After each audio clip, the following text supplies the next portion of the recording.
here, Cris Sunshine Williams. What's up, bro? Hey, hey, hey. Hey, hey, hey.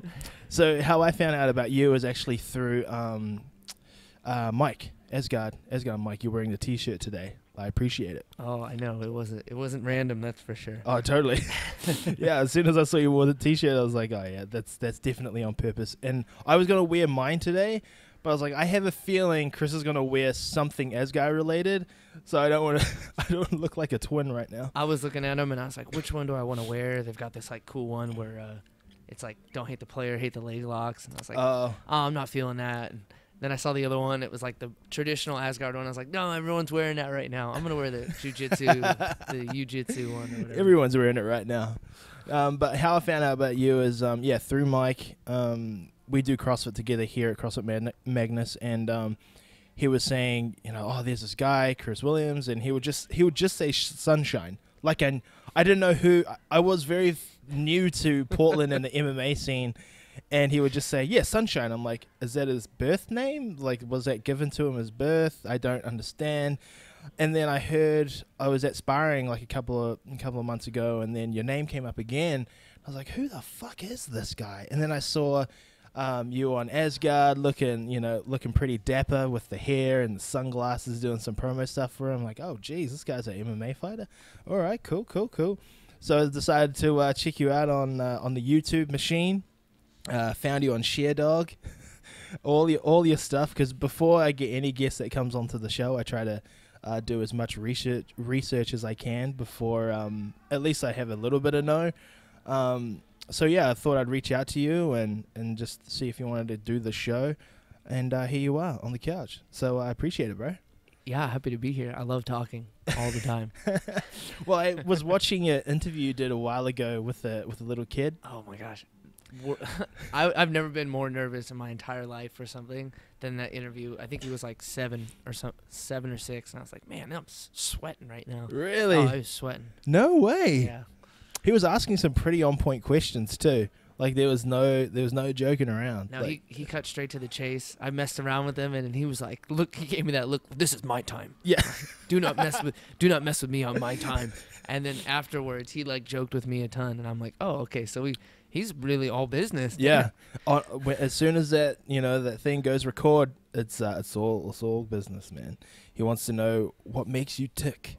He wants to know the ins and outs of Cris Williams. Yeah, his family's really good too. They still keep in touch with me all the time. Oh, for real? Mm-hmm. That's awesome. Yeah. That was a while ago now, wasn't it? Yeah. We actually just talked to them. They were helping me get an internship for college. No way. You have to do like a required internship as part of the college money war machine. You're not allowed to have a paying job when you do an internship either. It's like there's weird. Oh man, I could talk for days on the college system, and that's pretty weird. My frustrations with it, but yeah, they're helping me out with that one right now, and I can't really talk about it because the program's not setting that either. Yeah, I don't want to jinx myself. That's all good, man. You don't have to talk about shit you don't want to talk about. But yeah, so yeah, found you via through friends and word of mouth, and watched a couple of your fights, and there was one fight in particular that I was loving.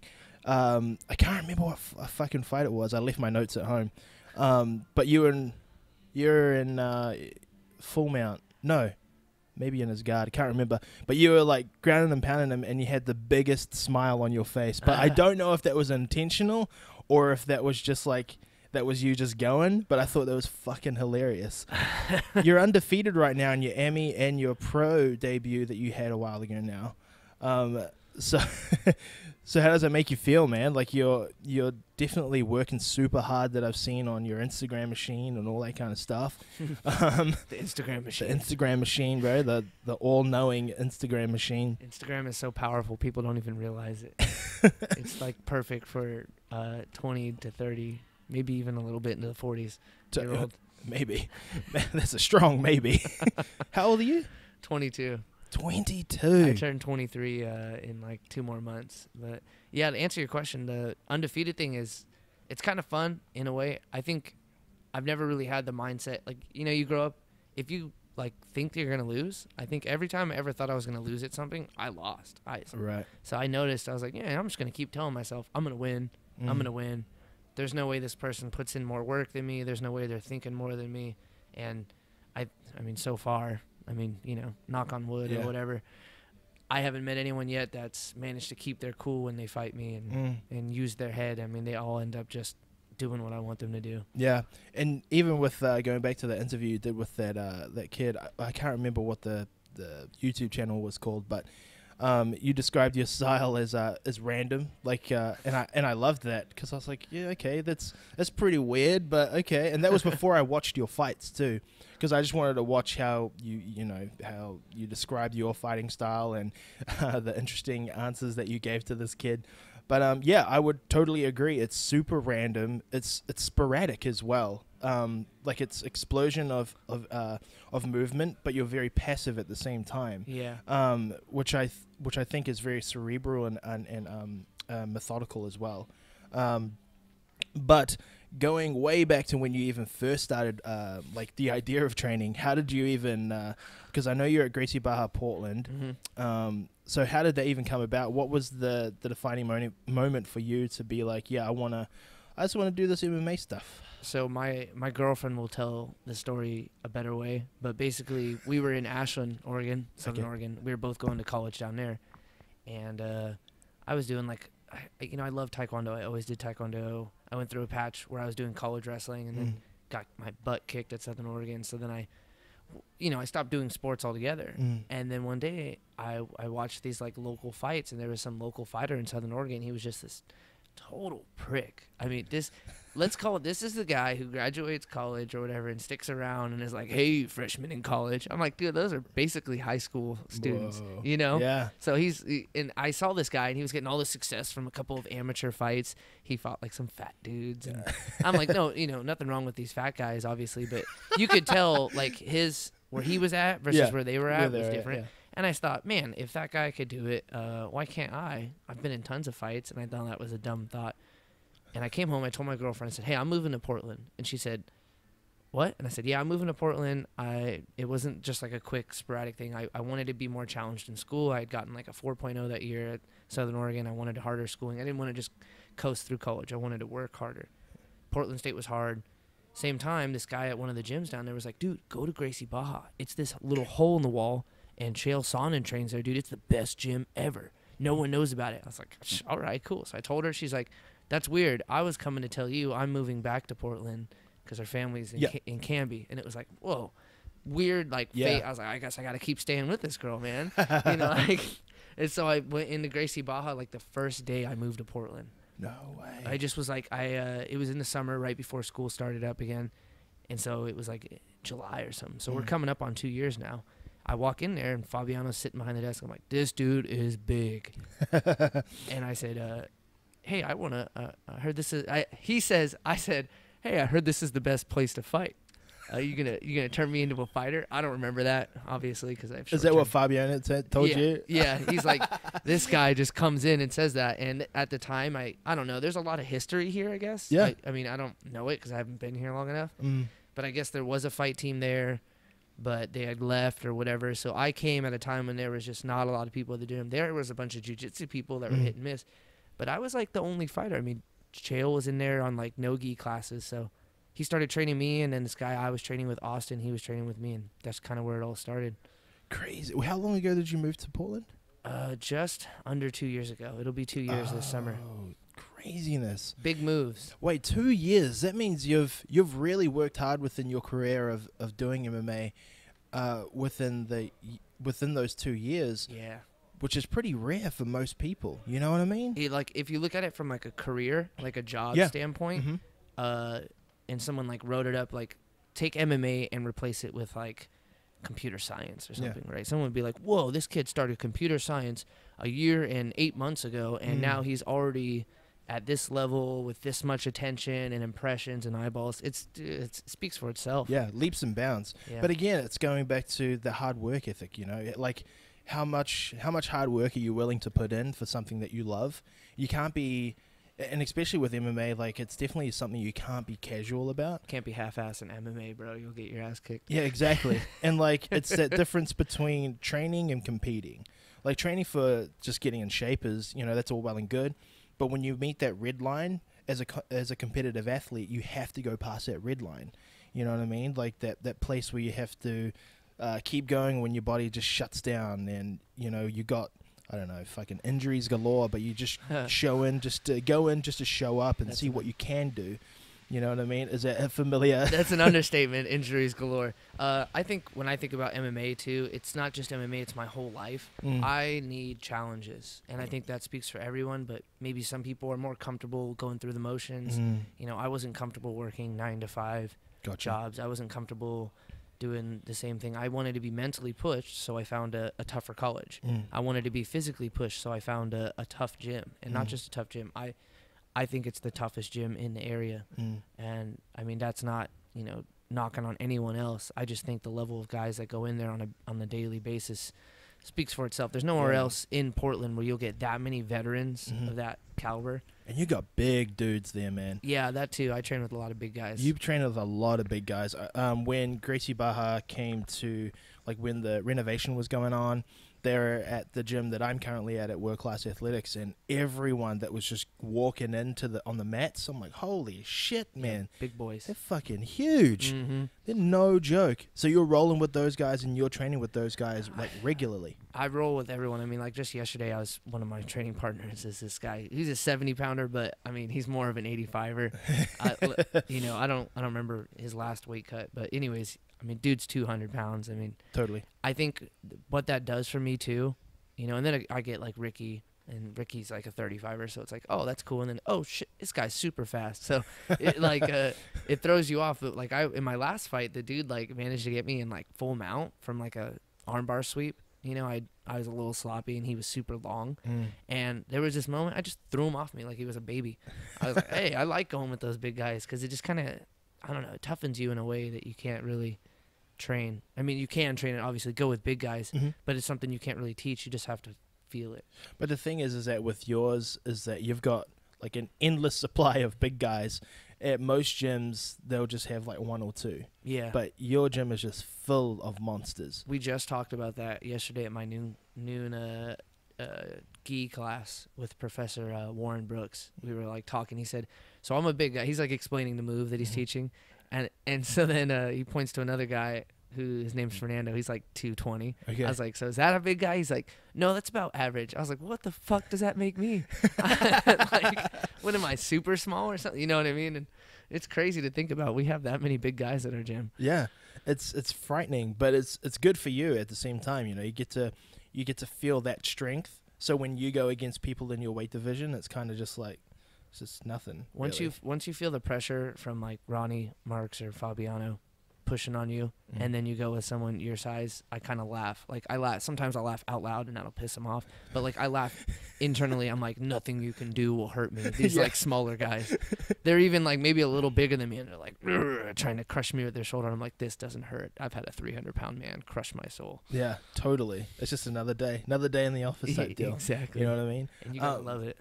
But what I found interesting with you, apart from your MMA career, is that I didn't know you were studying.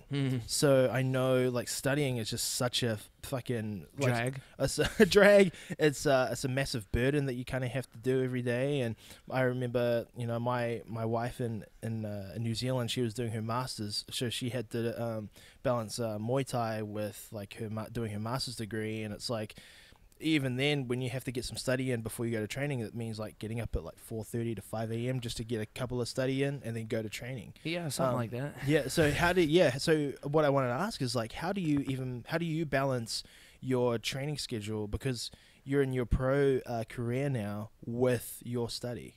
Yeah. So I don't even know how I do it. I'll tell you like the easiest way to explain it. I don't know. Is day by day. Yeah. Right. Like when I think about all the stuff I have to do in like a week or something like that, I get so incredibly overwhelmed. And I have massive ADHD. Surprise, surprise, people. I know. Everyone's shocked. Oh, really? So I take it every day. I make lists. I try to get something done. And at the same time, yeah, it gets mentally exhausting. So I really, in high school, I worked like a sales job. So I learned time management when I was younger. Oh, okay. So I am just so efficient with my time. I set aside my time for video games or, Naruto or whatever. I want my little bit of free time. Yeah. And I make sure that like all my time is accounted for. Like there's never wasted minutes or hours throughout the day. I'm not sitting there like, oh, I just wasted 2 hours. It's like, no, I meant to waste those 2 hours. Yeah. And so that's how I balance all of it. But it's crazy. I could go on and on about the complications with school. Like, I'm an independent student, have been since I started. Okay. So that means no financial support from parents or anything like that, right? Oh, right. That's a much longer story as well. But so you have to deal with a special kind of financial aid on top of all the schooling, on top of books, everything you got to pay for, dorms that I used to have to pay for, food. And then on top of that, the financial aid will make you prove every year, sometimes every term, that you're still an independent student. And then this last year, they were like, oh, I don't know if you're an independent student. It's like, yeah, you're right. I just magically got hundreds of thousands of dollars from this imaginary parental figure, which didn't happen. Yeah. So you add that onto that. I mean, I think anyone on any given day could, like, fill a notebook with their problems. But no way. it's tough with school and all that. I didn't even know there was such a thing, like an independent student. So there's dependent students. So like if your parents ever claimed you on your taxes or something, you do like the federal student financial aid. And I've never done that, obviously, because I don't have that. So I'm an independent student. I get more financial aid, but even that doesn't always cover it. So then you have to take out subsidized and unsubsidized loans. It's craziness, man. For real? Yeah, unsubsidized suck because those are the ones that accrue interest. Yeah. Right. So I learned a lot about business while taking on debt for school. Yeah. Which helped me, like, when I started doing sponsorships and marketing and business. I mean, I fell in love with that along with my major, which is criminal justice. And I've managed to mix all of that in to the fighting, and I think it's just a very unique thing. It reminds me of, like, Uriah Faber. Most people don't know it. That dude has a college degree. He's very educated. Yeah. He knows how to do it all. It's not just fighting to him, it's a business. Yeah. It's his career. And it's cool to see that now, through MMA and what you see in the UFC, going back to, like, far back into, like, just double digits, UFC 10 or UFC 11 or whatever it is. All they cared about was just, like, fighting. Like, no one just wanted to go to the gym, get the grind in and go home, go and they sleep, took advantage of them for that. It's frustrating. That's the thing. And then going back to your point with Uriah Faber, he really does treat it like a business. And I remember Bas Rutten one time, he said, go to school, get your degree so you've got something else to fall on. And I'm like, oh, that's interesting. I didn't necessarily thought of it. You hear, fighting is my life, man. This is what I'm going to do. I bleed jiu-jitsu, I bleed boxing, I bleed, whatever it is. Right. So now you've got all these businessmen coming in, not fighters, obviously, essentially, but they're treating their careers like it is a business. You know what I mean? Like Conor McGregor is a perfect example of that. You've got educated citizens entering a sport. I mean, and so I think some people, the way the business is it's like, it's freaking blood sport, It's just human fighting that they've been making money off of people. And for you to just sit back and say, oh yeah, that's fine, I'll do this and that, you're kind of encouraging this sport to not really take off. Yeah. It's like no growth. Yeah, it's like saying I don't want it to grow, and that's that negative growth mindset that I think a lot of people still have. And I think that's also the difference between martial artists and fighters. Yeah. So like I grew up doing Taekwondo, and then when we couldn't afford Taekwondo anymore, I just did wrestling because that was free in high school and got my butt kicked there too. So that was, it's just been a consistent ass kicking my whole life. So maybe it's kind of nice in a way to be able to dish it out on my own, but a martial artist trains for their life. It's a lifetime goal. I mean, even if you fall back, you know that it's always there. Whereas I think like some fighters I see come in just when they have fights. Oh, I've got to fight. I've got to come in for this month and really push it. And it's like, and then they wonder why they don't grow. Martial artists consistently train their different things, that they find the passion and the love in it and understand that it's mixed martial arts. Yeah. It's not I come in and train fighting once when I have a fight. Yeah, that's true. No, I mean, you're right. And that's what I love about what you're doing at the moment, is that you're still consistently training. Like, you're just training super hard, and that there is no real like stop. It's because it's something that you love. Like with most people who do have a fight coming up, before that point, you barely see them. You know what I mean? Like, you'll barely see them come to the gym. But as soon as I get a fight booked that's like 6 months out, they'll come into the gym regularly. Oh, it's wow. like, 15 gym posts? I'm so surprised. You must have a Right? fight. No, and that's, I mean, so I got approached for, this is completely side, but I got approached for look after some like fighters' social media stuff. Like to do, social media posts and to like help them out and because I just want to do the fighting, and I'm like, no, motherfucker, like that's not my job. No. And going back to your Instagram page, what I love is that I hate using the word brand, but you're really good at it, and you're not only a good fighter, but you're really good at just interacting with the people that come onto your page, and you're really good at posting, and it's always consistent. And I think to that point, I think that's why most people, and we talked about it briefly off here, but we don't have to get into it if you don't want to. But and I think that's why people are just so. Have you heard of tall poppy syndrome? Tall poppy syndrome. No, it's a New Zealand term. Really? Yeah, it's so. All right, here we go. So it's someone who gets really successful, and the people underneath those people who just who are in the same path but not as successful as that person, they'll cut them down. Oh. So it's like the tall poppy in the farm, they cut them down to like get them back to that level. Gotcha. And it's a big problem in New Zealand. Oh, yeah. That definitely, I can feel that in the Portland area. Cough, cough, cough. I think if you focus too much on other people's success, you're never going to achieve your own. Exactly. So if anything, it should be motivating. Like yeah. when I see people within my field of doing podcasting, and I see people who are like, much more successful than me, but we started at the same time, and I look at them and go, man, there's a little bit of anger. I'm like, fuck, man, this guy's. But then I have to reel it back in and say, what is this person doing what's that person doing that I'm not doing? Am I working hard enough? I don't know. Probably not. If he or she is just as successful, you know what I mean? Human nature, you always have your emotion right off the bat. But I think what happened with me too is I saw Chael, and I listened to his podcast a bit. I stopped listening because Joel was just awful. I don't know if you ever listen to his. I do now and again. He has his buddy Joel on there, and I was like, oh, dude, no one wants to listen to Joel. So I stopped listening for a little bit.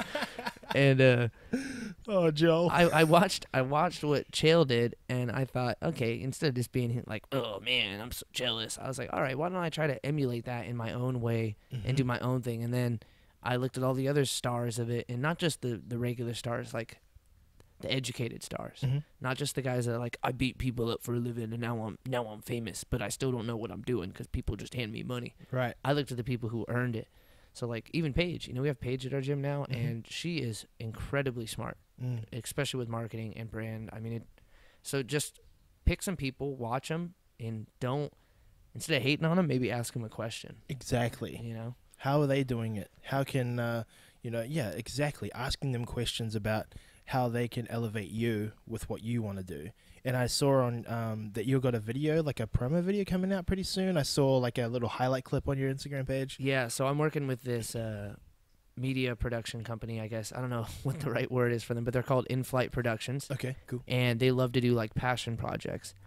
And I actually talked with Dutch Bros too. Dutch Bros wants to do kind of a passion. No way. Yeah, that'd be really cool. That is awesome. So hopefully that gets done soon too. But this Inflight Productions, they're doing something where it's kind of be like a 5 to 10 minute video and just shows, what I do outside of the gym, what I do in the gym, the different things I train, my meal prepping, my recovery stuff, just the whole package. Oh man. With interviews from my coaches. And it's just going to be a really fun experience to just show people how much work goes into it. Totally.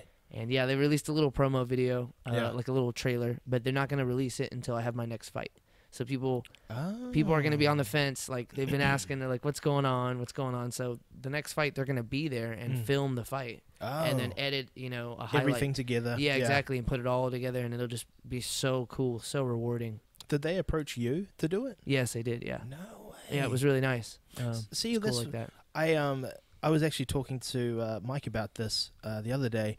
I get an influx of messages going, how can I get sponsored by you? And then you go to their page, they've only got like 2 followers or something like that. Or they just don't post about what they do. You know what I mean? And it's like my copy and paste answer is work hard at what you love doing, so you don't have to approach the sponsors. Sponsors approach you. My girlfriend's parents are real estate agents, right? And they've been doing that for a long time, and they have the same attitude where they're always saying, you get to a point where people come to you with deals. You don't have to look for them because they're so good at what they do. They don't have to chase people. They don't have to sell people. People come to them. They know that like they get anything. They can get almost everybody a home. It's crazy. So that's the same philosophy I have with sponsorships. And people get mad about my social media accounts, but then they don't do what I do. So but why? Why would they get angry? Hey, you're talking to the wrong. You're talking to the wrong person here. I don't know. I'm a pretty happy guy. I didn't get a nickname like Sunshine for being a downer.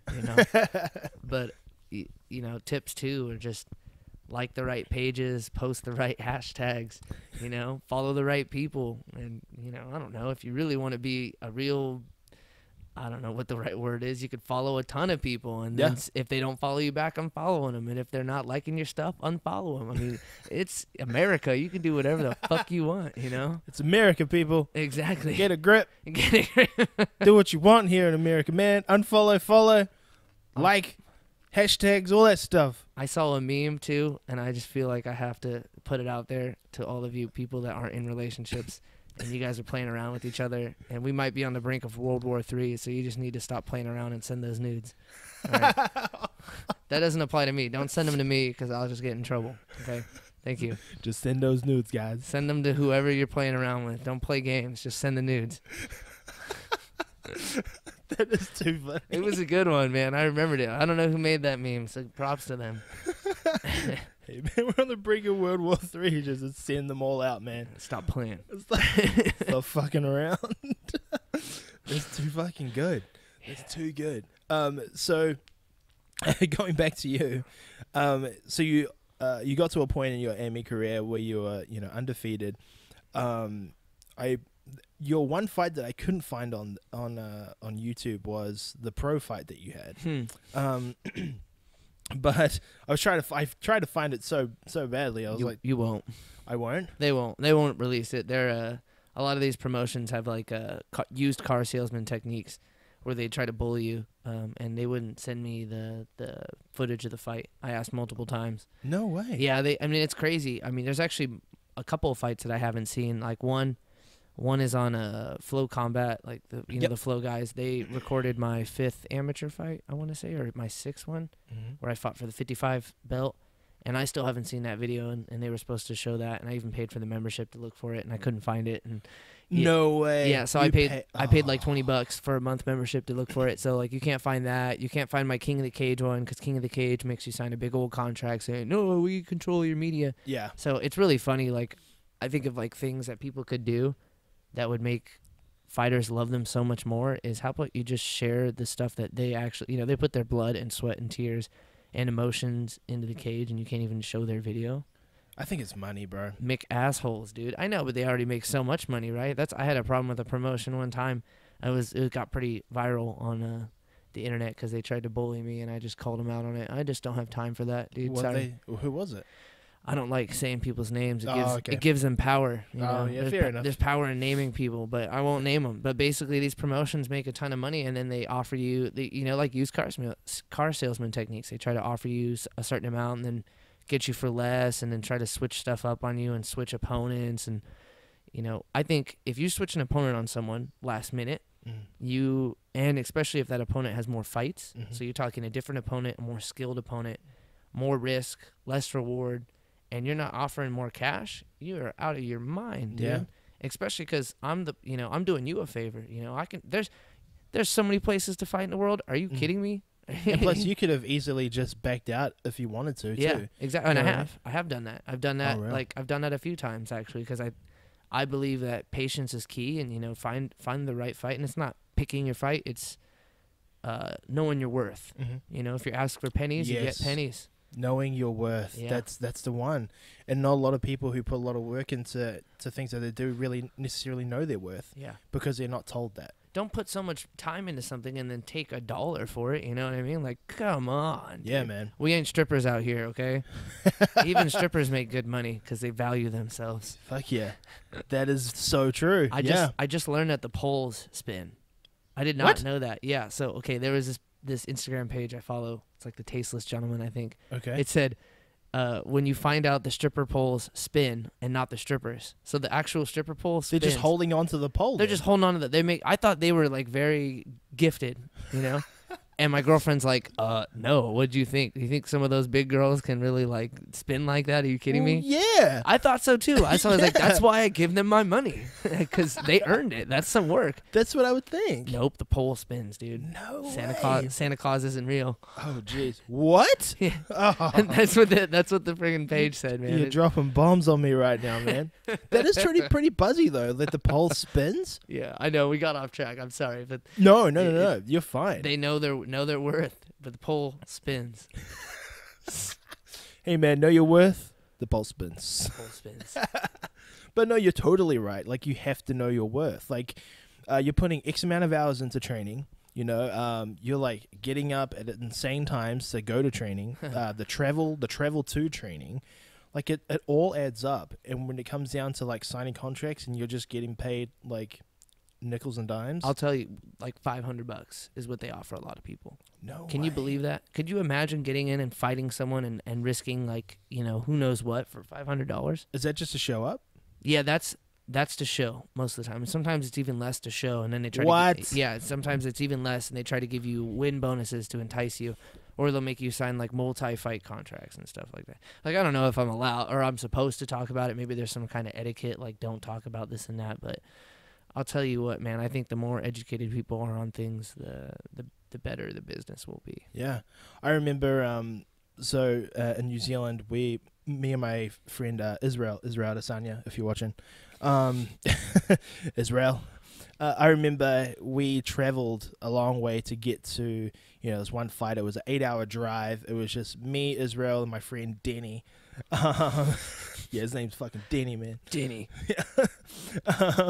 We traveled 8 hours in this fucking car to get to this venue, and handed over an envelope full of cash. When I say full, it wasn't really full. But at the time, we were thinking like, "Oh man, we getting paid to do this, man! Like that's so cool." But then when you kind of break it down, it's like, well, we just spent 8 hours in the car.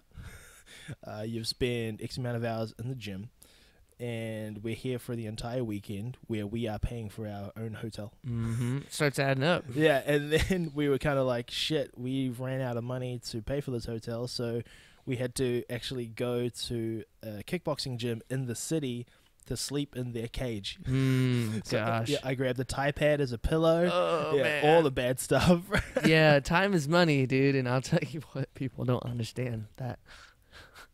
It's bizarre, man. That's And a crazy experience. Yeah, but us being so green, being so like new, we were like, this is so cool, man, this is amazing. But the more you do those types of things, the more you realize that's not cool. It's like, cool the first time. You know, I was stranded in Brookings, Oregon one time for a weekend, and I was like, oh, this is so cool. And then I like got stranded somewhere else one more time, and I was like, this is bullshit. I am never getting stranded. So this is so much. It's costing me so much time and money. It's ridiculous. Yeah. Are most of your fights here in Portland? Yeah, I had 5, 6. Yeah. I know Rosalind was in there. I think five or six fights. No, I think it was 5 fights here in Portland, 2 up in Washington, so that put me at 7, and then the 8th one was at Lincoln City. So I mean, basically almost all of them in Oregon, and then the pro debut was in Washington as well. And I'm working really hard on the next fight, which is a secret to be announced. Secret, motherfucker. Well, this podcast doesn't come out till June. Oh, all right. So, well, fuck it. Who knows? Still a secret, motherfucker. It'll still be a secret. If it has happened by the time you've heard this, go fuck yourself. It's okay. I was wanting to ask you this too. I mean, obviously, there's massive change, but does anything really change going from, for you, for your experience, change from amateur to pro? Yeah, I don't. I mean, I still play around, but like when I was an amateur, I was like, oh, this don't mean shit. I'm like, just fight. So like that's why I think it's ridiculous that amateurs pull out all the time and like, oh, I'm injured and this and that. It's like, dude, just fight. Yeah, fight every month. Fight every other week. You know, because you're an amateur, right? There's certain rules. They won't let you get too hurt. You know, tap if you need to tap. Don't get your arm snapped or something. And you know, you're not gonna be able to. There's no elbows. Most of them don't let knees to the head. So I just fought all the time. And now as a pro, I'm like, okay, now this is the big leagues. Now everything counts. Take a little more time. Play around, but keep your hands up. Or put them down. Whatever works. How you're feeling, you know. See what the dude's doing. Elbow. You can elbow people now. I landed some nasty elbows in my last fight. It was awesome. I really want to see that. Fuck, I wish I could watch that. I really want to see it too. So, And you were there. yeah, I haven't seen like half of my fights, man. It's crazy because I never got to see the King of the Cage one. I didn't get to see, like I said, the FCFF one. I saw the Washington ones. They were pretty cool on that. But yeah. Yeah. Oh well. And I know that you did a kickboxing fight too. Yeah, that one was old. That was super. Yeah. I was like, that was the greenest I've ever been. Yeah. And I fought a dude who was like 6'2". Yeah, he was significantly taller. Homie was fucking tall, dude. Yeah. Not only that, it was at 155, which I was walking around at. So I went in and I just stepped on the scale, and he came in and he was like overweight and looked sickly, and I was like, son of a bitch, how big is this dude? Yeah. And so they're like, it was supposed to be an MMA fight too. They said, oh, he doesn't have his license. I was like, he lives in this city. How does he not have his? This is well, we can do a kickboxing. Oh, it turns out he has like 5 or 6 kickboxing fights already. I'm like, bullshit. Yeah. I call baloney on your story, but I took it, you know, whatever. And I got in there, and he just jabbed the shit out of me. He used that reach. Yeah. And I think that's what he knew that he had on you, I think. Yeah, but we had a grappling match, and then we had a kickboxing match. And I was still super new. It was only a few months into jiu-jitsu as well, but I just dominated him on the ground, like boom, in the air, taken down, and I was on him in mount basically for 5 minutes. So that's how the fight would have been. I would have finished him fast. And then when we did the kickboxing, here's the funny part behind the kickboxing. Even though it was like my first amateur anything, and I lost, it motivated me, one. But then I landed like maybe one kick on his leg, and he could not walk. Like immediately after, yeah. And on top of that, like I hit him the few times that I hit him, and he was like, woo! I mean, I don't know if you watched it. It's on YouTube. Yeah, I watched it. He wobbled. I wobbled him quite a few times. You were more aggressive in that fight too. Yeah, and I barely landed anything on him. You know, I kicked him one time, he couldn't walk. I barely hit him, and I almost knocked him out. So, you know, watch these hands, man.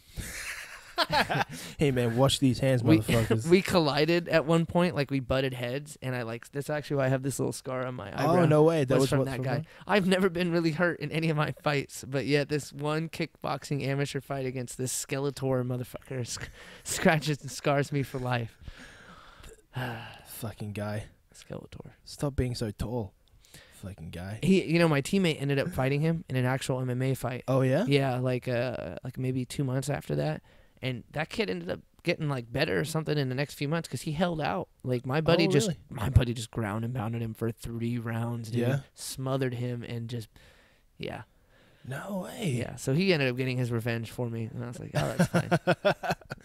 Teammates, good old teammates. Yeah. So I know you couldn't talk about it before in the podcast really quickly. You can't really talk about it, but you've got a couple of fights booked up. Maybes, strong maybes. Strong maybes. Strong maybes.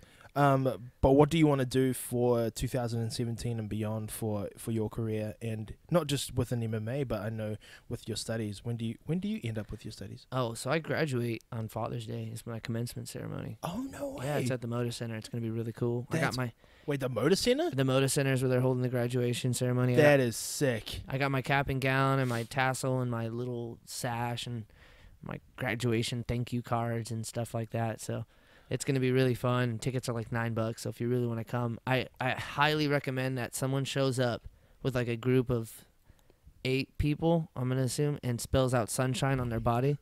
You'll get a big thumbs up from me. Yeah, just like, yeah. So if you do that, but that'll cost you $9 a person because that's how much tickets are.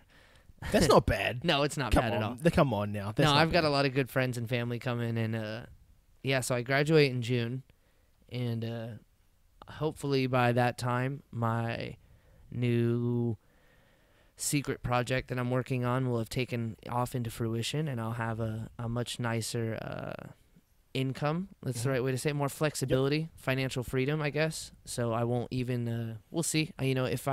If I want to work a job, I'll use that degree, and I have multiple job offers right now, so that's not a problem. That's awesome. I want to make the fighting work. I think that'd be really cool and a personal accomplishment of mine to make it more financially successful than a full-time college degree job. I mean, that'd be something to say.